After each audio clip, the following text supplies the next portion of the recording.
Sketch മീഡിയയുടെ പുതിയൊരു വ്ലോഗിലേക്ക് എല്ലാവർക്കും സ്വാഗതം. നമ്മളിന്ന് ഉണ്ടാക്കാൻ പോകുന്നത് ഒരു സാൻഡ്വിച്ചാണ്, ഡ്രാഗൺ സാൻഡ്വിച്ച്. സാൻഡ്വിച്ച് മേക്കർ ഉപയോഗിച്ച് വളരെ ഈസി ആയിട്ട് നമുക്കിത് ഉണ്ടാക്കാം. ഇനി സാൻഡ്വിച്ച് മേക്കർ ഇല്ലാത്തവർക്ക് ഇത് ഫ്രൈ ചെയ്തിട്ടും എടുക്കാൻ പറ്റും. അപ്പോൾ വളരെ ഈസിയായ ഈ ഐറ്റം നമുക്ക് എങ്ങനെയാണ് ഉണ്ടാക്കാൻ നോക്കാം. അതിനു മുമ്പായിട്ട് ഈ ചാനൽ സബ്സ്ക്രൈബ് ചെയ്യാത്തവരുണ്ടെങ്കിൽ ആ സബ്സ്ക്രൈബ് ബട്ടൺ ഒന്ന് പ്രസ് ചെയ്യണം. കൂടെയുള്ള ബെൽ ബട്ടണും പ്രസ് ചെയ്യുക. ഞാനിവിടെ 250 ഗ്രാം ചിക്കനാണ് എടുത്തിട്ടുള്ളത്. അതിന് ഞാൻ ചെറിയ പീസാക്കിയിട്ട് കട്ട് ചെയ്തിട്ടുള്ളതാണ്. ബോൺലെസ് ചിക്കനാണ്. അപ്പോൾ ഞാൻ വളരെ ചെറിയ പീസാക്കിയിട്ട് കട്ട് ചെയ്തിട്ടുണ്ട്. അത് നമുക്ക് പെട്ടെന്ന് ഫ്രൈ ആയി കിട്ടാൻ വേണ്ടിയിട്ടാണ്. ഇങ്ങനെ ചെറിയ പീസാകുമ്പോൾ നമ്മൾ ഫ്രൈ ചെയ്യുമ്പം വേഗം ഫ്രൈ ആയി കിട്ടും. ഇനി നമുക്കിതൊന്ന് മാരിനേറ്റ് ചെയ്യാം. അതിന് വേണ്ടിയിട്ട് ഞാൻ 1 ടേബിൾ സ്പൂൺ കോൺഫ്ലവർ ചേർക്കുന്നുണ്ട്. പിന്നെ ഞാൻ 1 teaspoon Kashmiri red chilli powder, അത് നല്ലൊരു കളറ് കിട്ടാൻ കൂടി വേണ്ടിയിട്ടാണ് കാശ്മീരി മുളക് പൊടി യൂസ് ചെയ്യുന്നത്. പിന്നെ 1 teaspoon ginger garlic paste, 1/2 teaspoon കുരുമുളക് പൊടി, പിന്നെ നമുക്ക് ആവശ്യത്തിന് ഉപ്പൂടെ ചേർത്ത് കൊടുക്കാം ഇതിലേക്ക്. അതിനുശേഷം ഞാൻ ഒരല്പം നാരങ്ങാനീര് ചേർക്കുന്നുണ്ട് ഇതിലേക്ക്. ഞാൻ മുട്ടയൊന്നും ചേർക്കുന്നില്ല, വെള്ളവും ചേർക്കുന്നില്ല. പകരം കുറച്ച് നാരങ്ങാനീരാണ് ചേർക്കുന്നത്. കുറച്ചൊരു പുളി ഉണ്ടാവാൻ കൂടി വേണ്ടിയിട്ടാണ്. അപ്പോൾ കുറച്ച് നാരങ്ങാനീര് ചേർക്കാം. എന്നിട്ട് നമുക്കിതിനെ നല്ലോണം മിക്സ് ചെയ്തെടുക്കണം. കൈ കൊണ്ട് തന്നെ മിക്സ് ചെയ്യാം, നല്ലോണം മിക്സ് ചെയ്യാം. അപ്പോൾ ഇത് ബോൺലെസ് പീസും കൂടെ ആയതുകൊണ്ട് മിക്സ് ചെയ്യാനും എളുപ്പമായിരിക്കും. അപ്പോൾ നല്ലോണം മിക്സ് ചെയ്തിട്ട് നമുക്കിതിനെ ഫ്രിഡ്ജിൽ വെക്കണം. ഒരു അരമണിക്കൂർ നമുക്കിതിനെ ഒന്ന് ഫ്രിഡ്ജിൽ വെക്കണം. അരമണിക്കൂറില്ലെങ്കിൽ ഒരു 20 മിനിറ്റൊക്കെ നമ്മൾ നല്ലോണം അടച്ചിട്ട് ഫ്രിഡ്ജിൽ വെക്കുക. എന്നിട്ട് നമുക്കിതിനെ എടുത്തിട്ട് ഫ്രൈ ചെയ്യാം. ഇപ്പോൾ ഒരു അരമണിക്കൂർ കഴിഞ്ഞിട്ടുണ്ട്. അപ്പോൾ ഞാൻ നമ്മുടെ ചിക്കന് ഫ്രൈ ചെയ്യാൻ പോവാണ്. അപ്പോൾ നമ്മൾ എണ്ണ നല്ലോണം ചൂടാക്കിയിട്ട് ഒരു മീഡിയം ഫ്ലെയിമിലേക്ക് ഇടുക. എന്നിട്ട് വേണം ഈ ചിക്കൻ പീസസ് ഇട്ട് കൊടുക്കാനും. ചെറിയ പീസ് ആയതുകൊണ്ട് പെട്ടെന്ന് തന്നെ കുക്കായി കിട്ടും. അപ്പോൾ നമ്മൾ ചിക്കൻ പീസസ് ഇട്ടിട്ട് ഒരു ഗോൾഡൻ ബ്രൗൺ കളറാകുമ്പോൾ ഒന്നിങ്ങനെ ഇളക്കി കൊടുക്കണം കേട്ടോ ഇടയ്ക്ക്. അപ്പോൾ ഇളക്കി കൊടുത്തിട്ട് ഒരു ഗോൾഡൻ ബ്രൗൺ കളറാകുമ്പോൾ നമുക്കിത് എണ്ണയിൽ നിന്ന് എടുക്കാം. നമ്മുടെ ചിക്കൻ ഇപ്പോൾ നല്ലോണം ഫ്രൈ ആയിട്ടുണ്ട്. ഇനി നമുക്കിതിനെ എണ്ണയിൽ നിന്ന് എടുത്ത് മാറ്റാം. ഇനി ഞാൻ ഒരു പാൻ വെച്ചിട്ടുണ്ട്. അതിലേക്ക് നമ്മളിപ്പോൾ ഫ്രൈ ചെയ്ത ചിക്കൻ്റെ ഓയിലിൽ നിന്ന് കുറച്ച് ഒഴിച്ചു കൊടുക്കാം. എന്നിട്ട് ഞാൻ 1 ടീസ്പൂൺ ജിഞ്ചർ ഗാർലിക് പേസ്റ്റ് ചേർത്തിട്ടുണ്ട്. അത് ഈ എണ്ണയിലിട്ടിട്ട് ഒന്ന് വഴറ്റിയെടുക്കാം. അപ്പോൾ നമ്മൾ ഈ ഒരു സാൻഡ്വിച്ചിൻ്റെ ഉള്ളിലേക്കുള്ള ഫില്ലിംഗ് എന്ന് പറഞ്ഞാൽ ഏകദേശം നമ്മൾ ചില്ലി ചിക്കൻ്റെയൊക്കെ ഒരു ഫില്ലിംഗ് ഇല്ലേ, അതുപോലെ നമ്മൾ സോസുകളൊക്കെ ഒഴിച്ചിട്ടാണ് ഉണ്ടാക്കുന്നത്. അതുകൊണ്ട് തന്നെ നല്ല ടേസ്റ്റ് ആയിരിക്കും ഇത് കഴിക്കാൻ. അപ്പോൾ നമുക്കിനി അതിലേക്ക് ഒരു സവാള ഞാൻ ചെറുതായിട്ട് അരിഞ്ഞിട്ടുണ്ട്, അതുകൂടി ചേർത്ത് കൊടുക്കാം. അപ്പോൾ ഈ സവാള ചേർത്തിട്ട് സവാള ഒരുപാട് അങ്ങ് വഴറ്റൊന്നും വേണ്ട.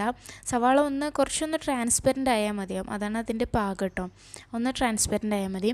ഇനി നമുക്ക് ഈ സവാളയിലേക്ക് കുറച്ച് ഉപ്പ് ചേർത്ത് കൊടുക്കാം. ഉപ്പ് ചേർക്കുമ്പോൾ ശ്രദ്ധിക്കണം, നമ്മൾ ചിക്കനിൽ ഉപ്പുണ്ട്. പിന്നെ നമ്മളിതിലേക്ക് സോയാ സോസൊക്കെ ചേർക്കും, അതിലൊക്കെ ഉപ്പുള്ളതാണ്. അതുകൊണ്ട് കുറച്ച് ഉപ്പ് ചേർത്താൽ മതി. ഇനി കുറച്ച് ക്യാപ്സിക്കം ഞാൻ ചെറുതായിട്ട് അരിഞ്ഞതാണ്, അതുകൂടി ചേർത്ത് കൊടുക്കാം. ക്യാപ്സിക്കം ഒരുപാട് വഴറ്റരുത് കേട്ടോ. ക്യാപ്സിക്കത്തിൻ്റെ ആ ഒരു ക്രഞ്ചിനെസ് കുറച്ച് വേണം, എന്നാലേ ഒരു ടേസ്റ്റ് ഉണ്ടാവും. ഇനി നമുക്ക് സോസുകൾ ചേർത്ത് കൊടുക്കാം. അപ്പോൾ ഞാൻ സോസ് എല്ലാം കൂടെ മിക്സ് ചെയ്ത് വെച്ചിട്ടുണ്ട്. ഇതിൽ ഞാൻ 1 teaspoon soya sauce, 2 teaspoon tomato sauce, 1 teaspoon chilli sauce, red chilli സോസില്ലേ, അതും കൂടെ ചേർത്തിട്ട് മിക്സ് ചെയ്ത് വെച്ചതാണ്. ഇനി എല്ലാം കൂടെ മിക്സ് ചെയ്തത് നമുക്ക് ഇതിലേക്ക് ചേർത്ത് കൊടുക്കാം. പിന്നെ നമ്മൾ ഈ സോസ് ചേർത്തിട്ട് ഇത് ഇളക്കി കൊടുക്കുമ്പോൾ തീ കുറച്ച് ലോ ഫ്ലെയിമിലാക്കി വെക്കണം കേട്ടോ, അല്ലെങ്കിൽ സോസ് കരിഞ്ഞു പോകും. അപ്പോൾ അതിൻ്റെ ടേസ്റ്റ് ആകെ മാറിപ്പോവും. അതുകൊണ്ട് തീ ഒന്ന് സിമ്മിലിട്ടിട്ട് വേണം നമ്മൾ ഈ സോസുകൾ ചേർത്ത് കൊടുക്കാൻ. അപ്പോൾ ഈ സോസ് ചേർത്തിട്ട് നമ്മളൊന്ന് മിക്സ് ചെയ്ത് കൊടുക്കാം. ആ സോസിൻ്റെ ഒരു സ്മെല്ല്, ആ ഒരു പച്ചച്ചുവണ്ട് അതൊന്ന് മാറിക്കിട്ടാൻ വേണ്ടിയിട്ട് ഒന്ന് വഴറ്റി കൊടുക്കുക. അപ്പോൾ വേറെ ഒരു സ്മെല്ല് വരാൻ തുടങ്ങും. കരിഞ്ഞ സ്മെല്ലല്ല കേട്ടോ, വേറൊരു നല്ലൊരു സ്മെല്ല് വരാൻ തുടങ്ങും. അപ്പോൾ നമുക്ക് ഇതിലേക്ക് ഇനി കുറച്ചൊരു വെള്ളം ചേർത്ത് കൊടുക്കാം. വെള്ളം ഒഴിക്കുമ്പോൾ ശ്രദ്ധിക്കണം, നമ്മളെപ്പോഴും ചൂടുവെള്ളം മാത്രമേ ഒഴിക്കാൻ പാടുള്ളൂ. തണുത്ത വെള്ളം ഒഴിക്കരുത്, പച്ചവെള്ളം ഒഴിക്കരുത്. അപ്പോൾ ഞാനിപ്പോൾ കെറ്റലിൽ ചൂടാക്കിയ വെള്ളമാണ് ഒഴിച്ചിട്ടുള്ളത്. അല്ലെങ്കിൽ നമ്മൾ അടുത്തുള്ള സ്റ്റൗവിൽ തന്നെ കുറച്ച് വെള്ളം ചൂടാക്കാൻ വെക്കാം. എന്നിട്ട് ചൂടുവെള്ളം വേണം നമ്മൾ ഒഴിച്ചു കൊടുക്കാൻ. അപ്പോൾ നമ്മളിപ്പോൾ വെള്ളം ഒഴിച്ചിട്ടുണ്ട്. ഇനി വെള്ളവും ഈ സോസുകളും ഉള്ളിയും എല്ലാം കൂടെ കിടന്ന് നല്ലോണം ഒന്ന് തിളക്കണം. തിളക്കുമ്പോൾ അതിൻ്റെ ടേസ്റ്റൊക്കെ എല്ലാ ഭാഗത്തേക്കും ഒന്ന് ആവും. ഇപ്പോൾ നല്ലോണം തിളച്ച് വന്നിട്ടുണ്ട്. ഇനി നമ്മൾ നേരത്തെ ഫ്രൈ ചെയ്ത് മാറ്റി വെച്ച ചിക്കൻ ഉണ്ടല്ലോ, ആ ചിക്കന് ഇതിലേക്ക് ഇട്ട് കൊടുക്കാം. അപ്പോൾ ഈ ചിക്കന് ചിക്കനും ഇതിലിട്ട് നല്ലോണം മിക്സ് ചെയ്യാം. എന്നിട്ട് ഈ സോസൊക്കെ ചിക്കനിലേക്ക് ഒന്ന് പിടിക്കണം. അപ്പോൾ ഒരു 2 മിനിറ്റ് ഒന്ന് മിക്സ് ചെയ്ത് കൊടുക്കുക ഇതിലിട്ടിട്ട്. ഇപ്പോൾ നമ്മുടെ സാൻഡ്വിച്ചിൻ്റെ ഉള്ളിലേക്കുള്ള ഫില്ലിങ് റെഡി ആയിട്ടുണ്ട്. ഇനി നമുക്ക് സാൻഡ്വിച്ച് ഉണ്ടാക്കാൻ തുടങ്ങാം. അപ്പോൾ ഞാനിവിടെ ഒരു സാൻഡ്വിച്ച് മേക്കർ എടുത്തിട്ടുണ്ട്. ഇതിൽ വെച്ചിട്ടാണ് ഞാൻ ചെയ്യാൻ പോകുന്നത്. അപ്പോൾ അതിൽ 2 ബ്രെഡ് വെച്ച് കൊടുക്കാം. ഞാൻ നോർമൽ വൈറ്റ് ബ്രെഡാണ് എടുത്തിട്ടുള്ളത്. ഏത് ബ്രെഡ് വേണമെങ്കിലും യൂസ് ചെയ്യാം കേട്ടോ. അപ്പോൾ ബ്രെഡ് വെച്ച് കൊടുത്തിട്ട് ഞാൻ അതിൽ ഈ ചിക്കൻ്റെ ഈ മിക്സ് ഉണ്ടല്ലോ നമ്മൾ ഉണ്ടാക്കിയ ഫില്ലിങ് അത് ഇട്ട് കൊടുക്കാം. അപ്പോൾ ഇടുമ്പോൾ ഒരുപാട് കട്ടിയായിട്ട് ഇടാൻ നിൽക്കണ്ട, കാരണം അങ്ങനെയാകുമ്പോൾ നമുക്കിത് ക്ലോസ് ചെയ്യാൻ ബുദ്ധിമുട്ടായിട്ട് വരും സാൻഡ്വിച്ച് മേക്കർ. അപ്പോൾ ഒരു പാകത്തിന് ഇട്ട് കൊടുത്താൽ മതി. ഞാൻ വേറെ സോസൊന്നും യൂസ് ചെയ്യുന്നില്ല. ഇഷ്ടമുള്ളവർക്ക് വേണമെങ്കിൽ ഗാർലിക് പേസ്റ്റോ മയണൈസൊക്കെ യൂസ് ചെയ്യാവുന്നതേ ഉള്ളൂ കേട്ടോ. എന്നിട്ട് നമുക്കിത് ക്ലോസ് ചെയ്ത് കൊടുക്കാം. പിന്നെ സാൻഡ്വിച്ച് മേക്കർ ഇല്ലാത്തവർക്ക് ഇത് ഫ്രൈ ചെയ്തിട്ട് എടുക്കാം കേട്ടോ.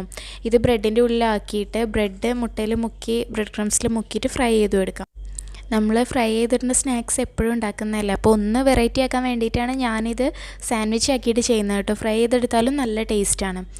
അപ്പോൾ പിന്നെ ഫ്രൈ ചെയ്തെടുക്കുമ്പോൾ നമുക്കിത് ഒന്നുകിൽ ബ്രെഡ് ഒരു കോൺ ഷേപ്പിലാക്കിയിട്ട് ചെയ്യാം, അങ്ങനെ ആയിരിക്കും നല്ലത്. അപ്പോൾ നമ്മുടെ സാൻഡ്വിച്ച് ഇപ്പോൾ ഇവിടെ റെഡി ആയിട്ടുണ്ട്. ഇനി ഞാനിത് രണ്ടായിട്ട് കട്ട് ചെയ്തിട്ടാണ് സെർവ് ചെയ്യാൻ പോകുന്നത്. പിന്നെ ഇത് ഫുള്ളായിട്ട് കഴിക്കുന്നവർക്ക് അങ്ങനെ കഴിക്കാം കേട്ടോ. ഞാൻ കാണാനൊരു ഭംഗിക്ക് വേണ്ടിയിട്ട് മാത്രമാണ് കട്ട് ചെയ്തിട്ട് സെർവ് ചെയ്യാമെന്ന് പറഞ്ഞത്. ഇതിൻ്റെ പേരൊക്കെ എനിക്ക് മനസ്സിൽ വന്നൊരു പേരങ്ങ് ഇട്ടതാണ്. അപ്പോൾ എന്തായാലും നല്ല അടിപൊളി ടേസ്റ്റി ആയിട്ടുണ്ടായിട്ടാണ്. എല്ലാവരും എന്തായാലും ട്രൈ ചെയ്ത് നോക്കണം.